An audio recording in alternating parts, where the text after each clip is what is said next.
So I grew up in a really small town on the east coast, southeast coast of Tassie. I didn't really see plastic on the beaches when I was younger. Then travelling in my late 20s and 30s, I was like, wow, I am so naive to what is actually going on. You go to these beautiful locations that everyone spends their whole life saving up for, and there's to surf for me, and there's just plastic. I'm sitting in the water in Indonesia and there's nappies floating past. And my mind is just blown, you know. Am I contributing to this? This is my problem. I partake in this water sport. I love the ocean. It's part of who I am. And then there's nappies floating past me.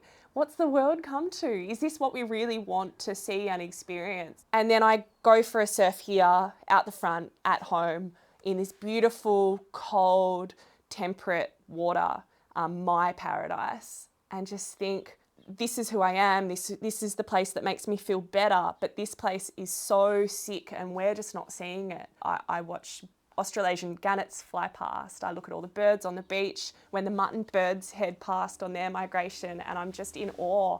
And just knowing that those birds have bellies full of plastic actually gives me goosebumps. So for me to create a project about who I am and who I identify as a water person is really, really important. And I know that all the children that live up the coast or on waterways have an identity that aligns with the ocean. I feel guilty for living in such a pristine place, knowing that there is a plastic problem right here under my feet when I walk on the beach. That underlies my need to create this project, just to say, I love the ocean, what can I do? Look, marine debris, especially plastic in the ocean, is one of the biggest pollution issues we face on the planet right now. And it's not just the plastic that's floating around in the ocean that makes its way there via our rivers and streams or rubbish streams, people leaving things on the beach, throwing things overboard on boats. We know that that plastic also breaks down over time into microplastic, and we're talking about billions and billions of pieces of microplastic from a single small piece of plastic you might hold in your hand. So we know that the way we're consuming more and more plastic every day, even though we know it's a really big problem, we know from forecasts that we're going to have more plastic floating in the ocean by 2050. So in just 25 years' time, than fish in the ocean. That's the current situation we're facing if we don't actually do something about reducing plastic in our lives. Hi, I'm Michael. I'm the team leader for sustainability at the City of Launceston, and right now we're here at the Launceston Waste Centre, and this is the Launceston landfill. Each year we're putting in around 90,000 to 100,000 tonnes of general waste into these landfills. So I mean that's a considerable amount, but when we're looking at what's in our general waste, as you can see behind me, you can see all the white. There's a lot of soft plastic. As Tasmanians, each person is generating around a tonne of waste per year. That's just general waste. In Australia, we're producing and using around 3.5 million tonnes of plastic each year, okay? About 85% of that 3.5 million ends up in landfills. So it's dealt with in that way, okay? But we have around 130,000 tonnes per year, which is what we call leakage, is getting into our environment. Unfortunately, plastics all through our marine ecosystem now. We're finding plastic inside plankton in Antarctica, right down in the base of the Southern Ocean. We know that we're finding plastic inside seafood. We're finding inside human bodies now. So it poses an increasing threat to human health. So plastic might have been a great invention, and we've used it for nearly 100 years in one shape, form or another, but we can't actually get rid of it. It's with us forever. So every piece of plastic ever produced is still with us today in one shape or form. So we need to do something about it. So as with most art projects, this has kind of spiraled into this beautiful multifaceted project, which is really, really, I think, beneficial for us on the East Coast because we want to reach as much people as possible and work with the children that live here. So working with the 2 different schools, as soon as that was proposed, I was like, oh, what an awesome opportunity. We need to get these kids involved and let them have a say. They're the voice of the youth of our community. So having them involved, having them create work for this project was really exciting for me. To bring this plastic in and go, oh, what can we make? And for them to go, I'm going to make something that means something to me, means something to my future, but I can also have a say through whatever I make. That was really important and really valuable. So to have their voices heard was probably the backbone of this project. So I have made a crayfish. We haven't done the eyes yet or the antennas, but I've done the legs, the tail. I haven't got to that bit or there.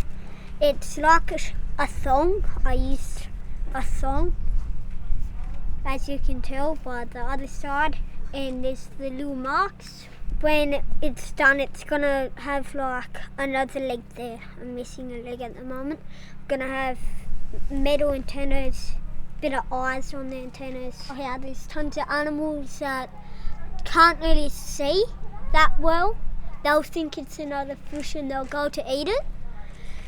And they might like choke and die. Yeah, I think going into the school, I was a bit concerned of going, look at all this plastic. How awful and horrible is it? And I didn't want to go in with this doomsday picture of their future, because they know. They're so aware of where they exist within this world of overconsumption, and it's all marketed towards them. When you're that young, how do you not want all the Lego and all the plastic wrap things and all the lollies? You know, their lunches are just wrapped in plastic. We had a few students that collected all the rubbish at their lunch break, brought it in. We're like, oh, look at all the rubbish. And that was just from one lunch, and it was heaps. So we used that in one of the projects. So that was really wonderful that they could respond to it right there. This is our lunch. Let's make something out of all these plastic wrappers. This is a big plastic ball. And it's going to be a part of the performance. A mutton bird swallows it and plays with it. What kind of plastic did you put in there? Just bits that we found on the beach, like some microplastics, some just sticking off there, and then some like our lunch wrappers. Let's make some beautiful creatures. The colours are stunning of this plastic, you know, with blues and pinks and purples. So the kids made some really, really gorgeous things. I was mostly inspired walking out, just going, wow, these kids are so aware of what's happening around them. They want to have a say about it, so just let them kind of run with the concept, and they did. I made a flying fish. So the rope, there's a rope in the flying fish that will, when you pull the tail up, one of the wings will flap, the other one hasn't done that yet. I'm going to get it spray painted. Maybe people might have dropped the bottle into the sea, or they couldn't be bothered to put it in the bin, and the rope might have came off fish mesh. Well, it's really important to get young people thinking about this issue, because we can actually solve this problem. And while it's getting worse now, if young people are aware of this and aware that this is a problem they're increasingly going to inherit, then they can actually put their foot down and make sure we do something about it. We know how to fix the problem. We know how to build a circular economy where everything we use, everything we design has been produced for its end of life. So we can either reuse it or we can recycle it, we can compost it. We shouldn't actually have waste in any society. All resource should have value. So our turtle, he was made to hover over a beautiful reef, but I found this rock this morning, and I just knew the turtle would work so well with it, and we would build a beautiful reef with little barnacles and the seaweed and coral. So a lot of the challenges that we face in the recovery sector, so that is taking material that's being used and then we want to reuse it again, all right? So we want to make that a commodity or a material that we can then reuse kind of again and again and again.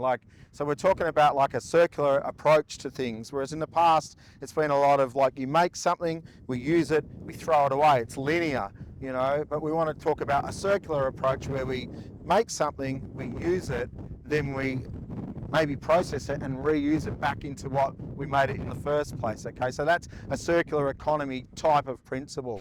So I've made a crab in its little home. So what it has, it's got little microplastics in the inside, and then it's got this little fishing net on the surrounding on the outside, so then the microplastics wouldn't fall out. And then I surrounded it with bubble wrap, so then the spray and paint could fit on the home.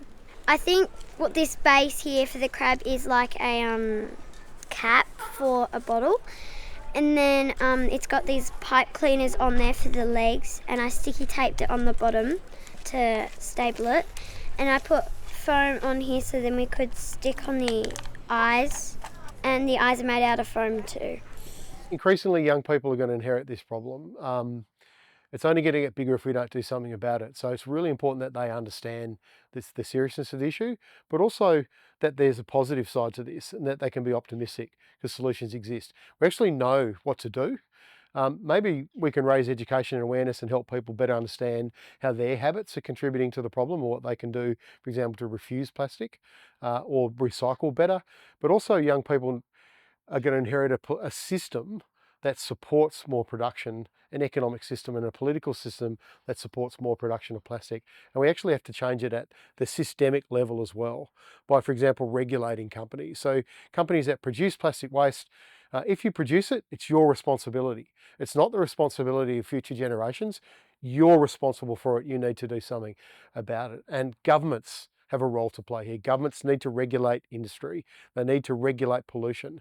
If they don't do it, no one will, and this problem will only get worse. So we need young people to understand this, to talk to their parents, to talk to their friends, to share content, and write to their local politician and let them know in a really respectful way that you'd like to see their politicians taking action on this issue.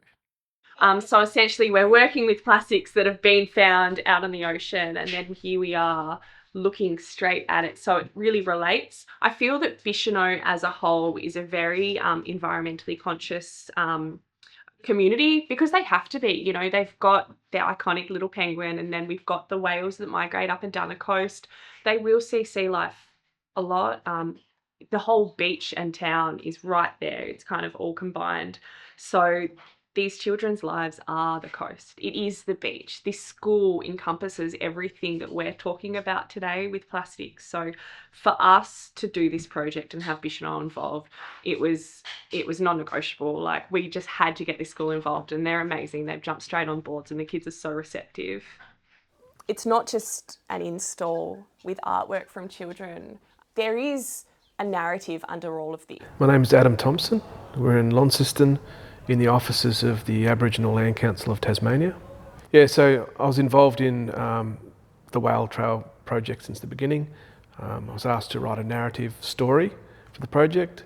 My process was I kind of had to think about it. I thought, what are some of the kind of relevant issues with this stuff? Obviously, as a writer, you might try and find a metaphor, to use. And even though it's a kid's narrative, for kids, you want it to be a little bit layered, so it has some sort of message or something for adults as well. I thought about some characters, because you want to make things character based, and I thought, well, I'll make it playful and have these kind of animals that interact with each other and can communicate. And then I thought, well, what animals are relevant to my world as an Aboriginal person, and what effects do ocean plastics have on them?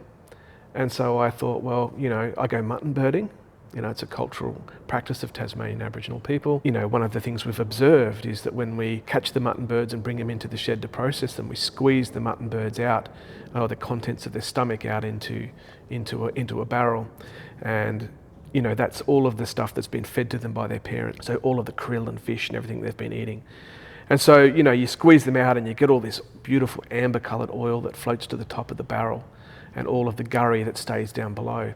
But on top of the oil, we find these balls of plastic that have been picked up by the parent birds, when they're on their migration or when they've been feeding on the ocean, and they regurgitate that to the chicks. So I'm not a scientist. I'm not really fully aware of the way that the toxicity is transferred to the birds through absorption or whatever, how they eat it. But I am aware that it has some sort of effect. And it's so present, these balls of plastic floating on top of the oil, that, I felt that's something that was close to me as an Aboriginal person. So I created a character for this story that's a mutton bird. Our relationship with plastic as people, we know that it's not good for the environment. and we've been told this is how you discard it. You know, there's recycling, there's rubbish. We think, oh well, that's what we've been told, so we just put it there and then we forget about it. You know, we've kind of, once we've done that bit, that's as far as we go. And I was thinking, you know, some of the kids had come up with this idea of this whale, you know, and I thought, well, what is it about a whale? You know, it's this huge marine creature with this big mouth, and I thought maybe that's a great metaphor for this story, that there's these 3 marine creatures and they've all got plastics attached to them. The mutton bird has a ball of plastic. There's a crab, a hermit crab that lives in a plastic bottle, and there's a seal that has a bit of plastic bag wrapped around its neck, and it uses it like a cape. And these 3 marine animals all think that these things are wonderful. At the beginning of the story, they're kind of discovering that it's holding them back from moving forward as these creatures being able to grow up. You know, the seal has this bag attached to it. It makes it slow in the water. It almost gets eaten by a shark. The crab can't get out of the bottle and it's not able to kind of grow. And the mutton bird can't dive for food properly because it's got all these plastic balls in its belly. And so they decide they want to get rid of their plastics. But they can't just dump them in the water because then they'll just be kind of floating around for other creatures to kind of attach to. So they decide, well, you know, there's this big whale going around. Anything that goes into the whale's mouth is gone forever. So they decide to put their rubbish into the whale's mouth. But when they go to do that, they discover that the whale is already full of plastic. And it's something they've never thought of. And that to me is the metaphor of people, you know, we put our stuff in the bin and we forget about it. We just assume that it's going to go somewhere and that it's dealt with. That's the whale's mouth. But somewhere along the line we discover as humans that we can no longer keep just doing that with plastics. We've got to find a solution to the plastic. We can't just keep dumping it somewhere. That's stopping us as human beings, as people on this earth, being able to evolve as a species, being held back by the rubbish that we create and the way that we pollute our atmosphere and our environment. I kind of wrapped that story up into a nice kid's story that the kids will be able to relate to, and I think the adults will as well. So there's a seal pup, there's a mutton bird, and then there's a hermit crab. So the plastic relates to the story by Kid Farina has a plastic bag for a cape, then the mutton bird can swallow a plastic bowl and then spit it out, and then the crab lives in a plastic bottle. Well, they're gonna put a big stick behind it and they're gonna they're going to flip it over and they're going to use it as a play, like they're actually flying. Adam's talking about his cultural links to Tasmania and the islands and mutton birding. So to have him be able to piece together the story for us is just so beneficial. And then being able to read that to the kids is so cool. So they really responded to that. You'll see elements of his story within our installation, and then Terrapin have worked from that with their whale sculpture and their performance as well. When you design something for Terrapin, you have to think through the sustainable qualities of all the materials. So, you know, ideally it's recycled or repurposed, and then sourced locally. Yeah, so this material that the whale's covered in is PE30, so it's a polyethylene. It's one of the nasty foams, but this is the skin, which would otherwise end up in landfill. So we just got the skins from them, and yeah, well, always starting from the real thing. They are quite something, these animals. Like the mouth with the baleen is just so, you know, they're called baleen whales because that's the baleen is how they suck the plankton out of the water.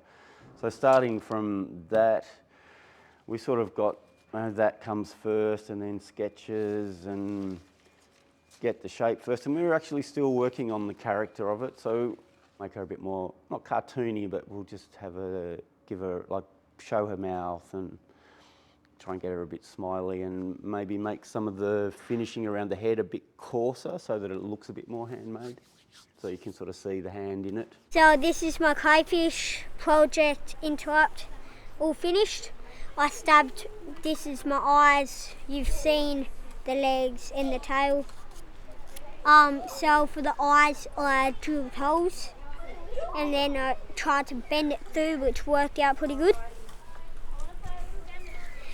So that's about it. Building the body shape of the whale, I worked over a cardboard formwork that Cliff and I put together, and then getting lengths of cane and wrapping it around the formwork. This is reclaimed orchard netting. I think Cliff found that out near his property. The reason that we went with netting is because it sort of stretches nicely and everything, but it's great for weaving. I'd like for the puppet's appearance to kind of like bring about a sense of wonder in the audience. Yeah, I like how Cliff's design hasn't tried to hide how it's made exactly. And I feel like that's important for this project because there's been so much consideration put into what materials that have been used. And, you know, that's the point really, is that, you know, we're trying to tell a story here about, you know, our impact on the creatures in our oceans. And So did everyone make something today? Yeah. Yes? Is anyone really happy with what they've made? Do you think, like Tash said, that when you walk along a beach and you see a piece of plastic, you'll maybe think about it a little bit differently? Or have you always thought about it as, oh gee, that plastic, it shouldn't be there? Yeah. And now you know that it could be something else. You've made some really, it could be useful, absolutely. My role in this project has been sound design, and it's ended up being two different but connected projects. One is for the performance, working with Terrapin Puppet Theatre, Adam Thompson, who's doing the narration, and the Launceston College dancers. And the other has been for the installation, connecting the work of Mel and Tash, working with the kids. A project like this can start somewhere and end somewhere else.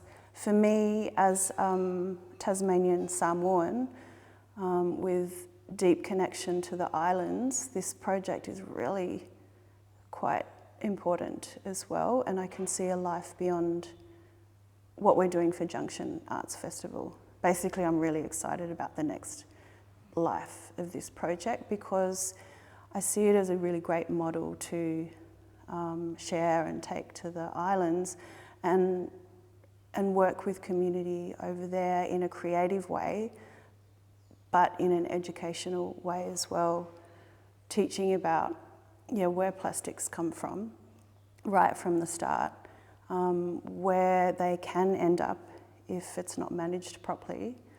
A lot of people don't realise the extended issue of plastic consumption there. Made and created by big multinational companies. Plastic itself is made from oil and gas. The energy that is made to make the plastic is oil and gas, which is a high contributor to climate warming. Climate warming is affecting very, very seriously, like basically the lives and the futures of many of the Pacific Islanders, all around Oceania, Micronesia, Melanesia, Pacific, even to the extent of we've moved or we're planning to move off the islands because the seas are rising so much. They're taking out ceremonial grounds, they're taking out our villages and communities. So it's all connected.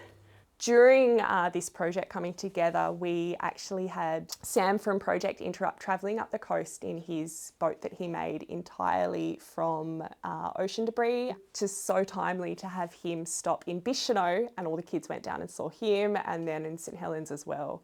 Hello, my name is Samuel, and this is my vessel. She's called Heart. The project is all about showing people what you can do with waste. So I built a vessel out of this waste. Now I'm on the journey of taking this vessel from Hobart to Sydney. I really feel deeply about the environment. I am connected deeply with the environment. I'm part of the environment like you. I was worried, I was concerned, and I saw that it was only take a quick little shift in terms of my mindset to cause me to be empowered. And so I took responsibility. I took responsibility for what's happening with rubbish around the planet. That means that I just get to clean it up my way. The first thing I started doing was building this. And so this is my way to show people about the amount of rubbish that's out there and also what we can do with rubbish, because it's actually a valuable resource when we learn what to do with it. It's not a race to get to Sydney. It's all about cruising along, stopping at different places and townships, cleaning up beaches, holding talks and events and meeting lots of people and inspiring new leaders to rise in those communities to take responsibility and to take actions around keeping waste out of our waterways and also cleaning up the waste that's already in the waterways. It's like when you clean up your room or clean your car, you do it your way. So I just started picking up rubbish and started putting it together, and immediately I felt better because I was doing something about it, because I was taking action. I'm creating reefs today. So this was a collaboration of just anyone that came up to me with some things that they made. And so we've got bottled barnacles, that's got wire in it so that it kind of sits up. Yeah, so you can make seaweed that really looks like it's flowing with the current of the ocean, because remember, we're creating an under the sea theme. We live on the ocean here at Bicheno, where I am today, where there's a wonderful coastal community. We walk the beaches with our dogs every day. We see plastic on the beaches, and we also know that a lot of that plastic is washing out of our local waterways and our streams. Hi, I'm Tash. I'm a maker as part of this project. Come from a background of education in arts, and so it's really nice to work on a big project like this with other young artists, and also to work with kids, which is the thing that inspires me the most about being an artist, is doing community artworks. Also really into doing artworks that have purpose, and particularly educating people around the environment, particularly where we live, our immediate environment, and our beautiful little island of Tasmania. Yeah, so at the beginning of the project, when we just sort of were workshopping the ideas and things, we assumed that we could just get access to lots and lots of really big amounts of plastic, and that wasn't the case. It was hard to get plastic, and we do live in a really beautiful place, and so when you walk along the beaches, you don't assume that there's a lot of plastic around, like we're pretty clean. Yeah, and then you begin to identify with it, and sometimes you don't know why you want to make that or why you identify, why, and then you're like, oh, it's actually part of who I am, and it's just an evolution of myself. And art is just an extension of who you are and your beliefs. Which is why when we're going around picking up this plastic, because at the start, we'll get plastic from an organisation. They'll provide it for us, we'll make things with it, we'll have an impact. But instead, picking it up, it's had an impact on my life. I affiliate with each piece of little plastic that I've found now. Because lots of places in Bicheno have been littered, and lots of people have just thrown rubbish everywhere, and it makes me want to be able to pick it up and to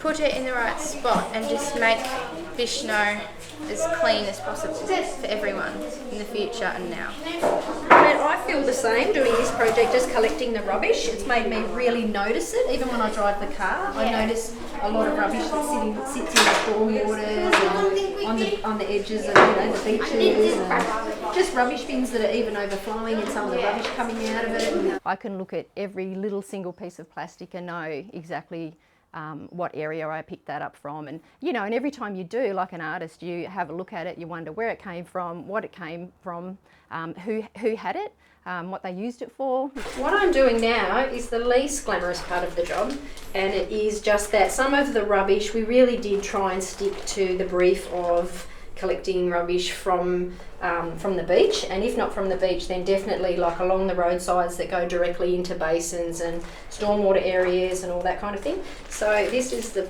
delightful job of just getting the rubbish. Some of it was not too bad and we could use it straight away, but a lot of it was very, very dirty, and considering we're using it with kids, just cleaning it up a little bit, particularly the bait bags. They stink. Today we're at here, Lila's collected our marine debris, what we've collected along 3 Mile, Low Head, and along the beach along here. Along our foreshore in front of our house, yeah. This is been collected probably over the last 4 days.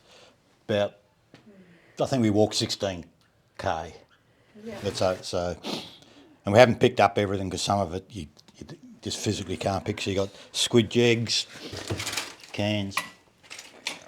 I've made an octopus, and I've made a kind of coral and a seaweed.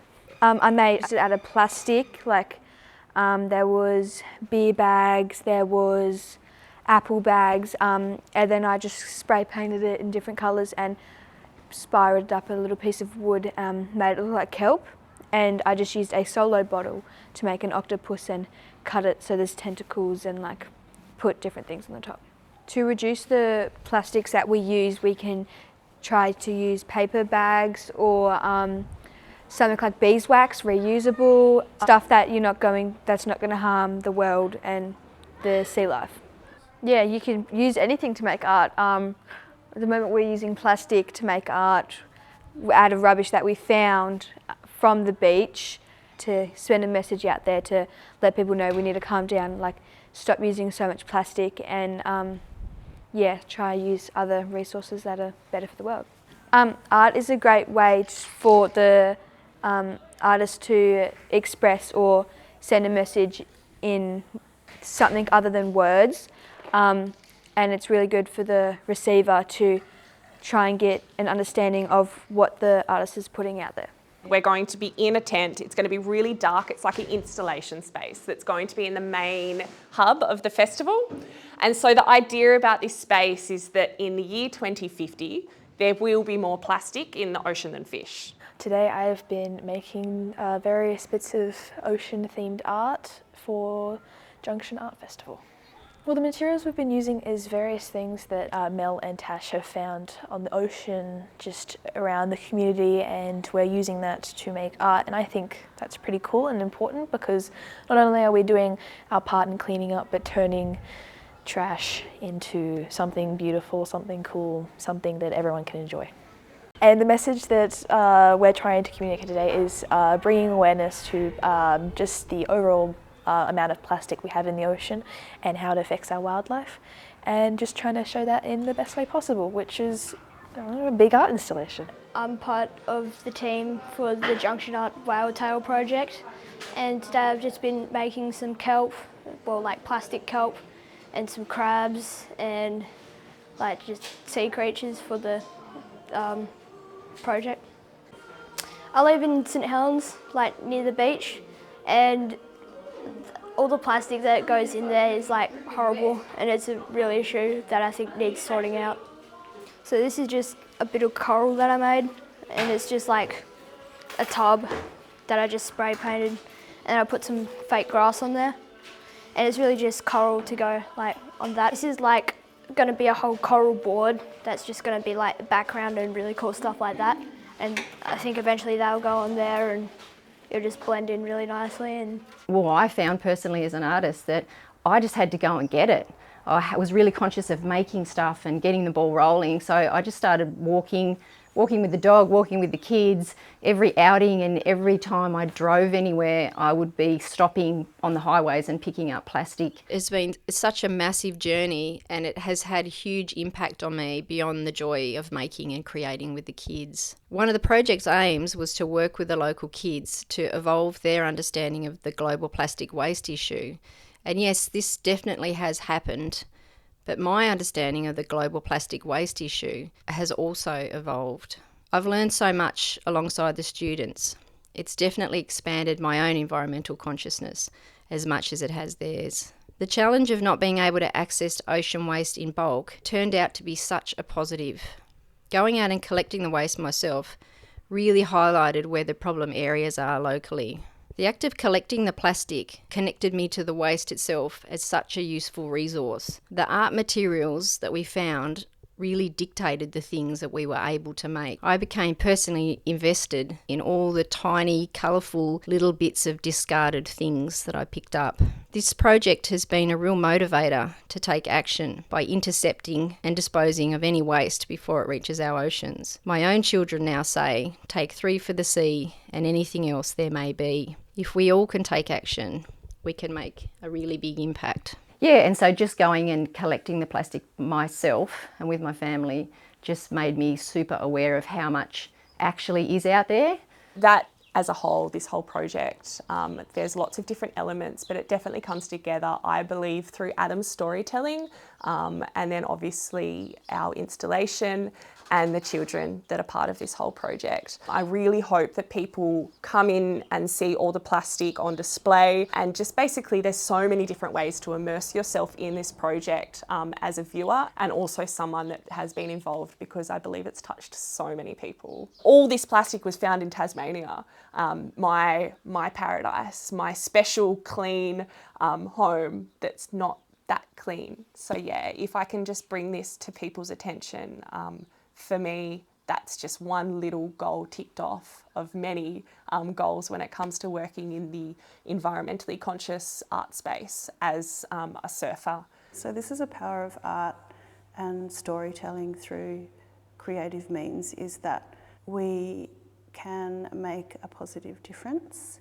and we can use art to reach a whole heap of diverse audiences as well, depending on where the work goes. Like, for example, this film can be distributed more than the installation and the live performance, but it has a flow-on effect. Art can also inspire other artists to create more work, and scientists to see this problem in a different light. Yeah, it reaches across many areas, all areas of life. I think when people see this, they're going to see a message from young people and future generations that this is an issue they care about. And this is a really kind of positive, optimistic, constructive way. And they can have fun doing the art and send a message at the same time. And that message is that they want people to change the way they're behaving. They want us to try and fix this problem. Speaking as a politician, like every policy that's good for your children and grandchildren is a good policy. And the fact that we're consuming so much plastic, and forecasts are for us to double our consumption of plastic in the next 30 years, we've got to stop that. And kids are sending a message with this art that they want to see some action. They want us to understand it's a problem, they understand why it's a problem, and they want us to understand that we need to fix it. And I think that is it's a really nice way of communicating that.